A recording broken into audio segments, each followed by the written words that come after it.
เพื่อมาส่งดวงวิญญาณไม้ไปสู่สุคติภพมื้อนี้เนาะนี่มันไอ้น้อยเด้อพี่น้องเด้อสมัยเป็นอดีตภรรยาไอ้น้อยญาติโกโหติกาเพิ่นเดินทางมาแต่นอร์ทแคลิฟอร์เนียพุ่นซัคราเมนโตเด้อเพิ่นมาส่งดวงวิญญาณนางไม้เจ้าไปสู่สุคติภพเมืองแมนแดนสวรรค์บนชินบ่ได้5บนป่าบ่ได้ซื้อพี่น้องเอ้ยมากันหมดแล้วพี่น้องเพิ่นมากันหมดยังมียังบ่หมดเทื่อเอาพี่น้องทุกคนเด้อมาให้สุขให้ลาภเขาเจ้าให้เขาเจ้าอยู่ดีมีแฮงให้ทุกข์ให้โชคให้โลกให้ภัยเด้อ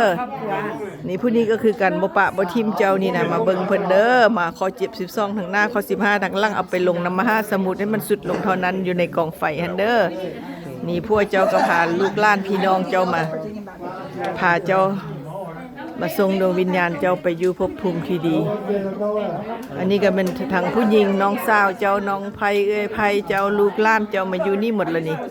อันนี้ก็เป็นทางฝ่ายผู้หญิงเนาะฝ่ายผู้หญิงนี่ไปทาง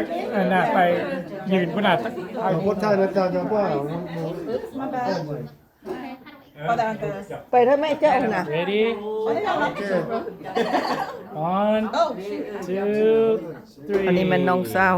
น้องไผป้าหลานเจ้าเด้อมาส่งเจ้าไปสู่สุคติภพใหม่เอ้ยเอาไปอยู่เมืองแมนแดนสวรรค์พุ่นเด้อเนาะเอาใจละลายอันนี้ก็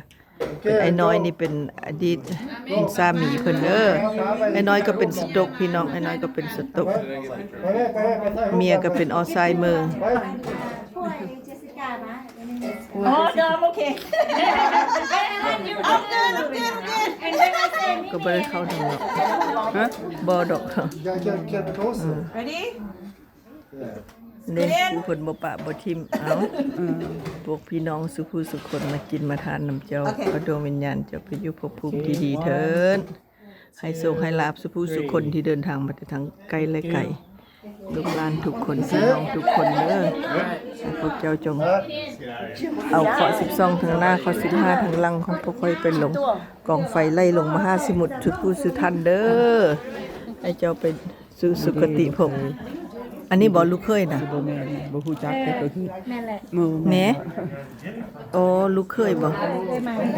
ลูกเคยนี่มันไอ้น้อยเด้อเนาะ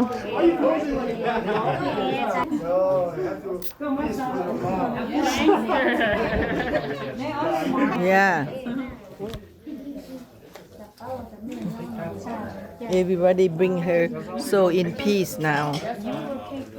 You can't go take picture of your mom bed.